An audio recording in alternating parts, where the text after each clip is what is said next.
এক বিৰল প্ৰাকৃতিক পৰিঘটনা হে প্ৰভু এফালে নাহিব যাওকগে সিফালে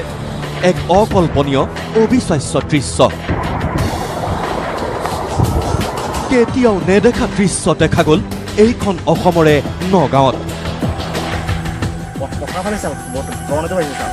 হঠাৎ এক জলাশয়ৰ বুকুত দেখা গ'ল এক জলস্তম্ভ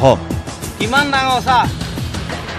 যি জলস্তম্ভই স্পৰ্শ কৰিলে আকাশ মাৰ্গ হে প্ৰভু এফালে নাহিব যাওকগে সিফালে তাৰ পাছতেই আৰম্ভ হ'ল মুষলধাৰ বৰষুণ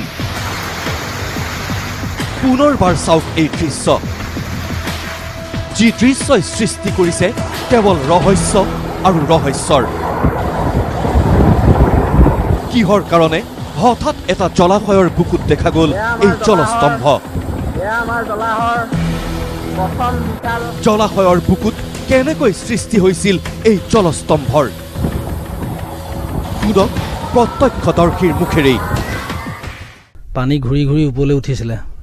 ওপৰলৈ উঠাৰ পিছত ঠিক একে সমান্তৰালভাৱে ওপৰৰ পৰাও ডাৱৰৰ পৰা এটা গোটাকৈ বস্তু আহিছে তললৈ আহি পেলাই পানীত লগ হৈছে পানীত লগ হৈ পেলাই সিফালে মুকলি দি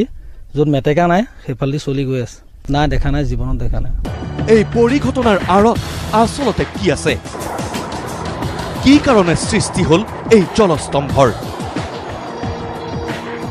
ইয়াৰ প্ৰকৃত বিশ্লেষণ কৰিব পাৰিব কেৱল বিজ্ঞানী আৰু গৱেষকসকলেহে হে প্ৰভু এফালে নাহিব যাওকগে সিফালে কিন্তু এই বিৰল প্ৰাকৃতিক পৰিঘটনাই যে সকলোকে স্তম্ভিত কৰিছে সেয়া নিশ্চিত সামগুৰিৰ পৰা শ্যামেন্দ্ৰ বৈৰাগী নিউজ লাইভ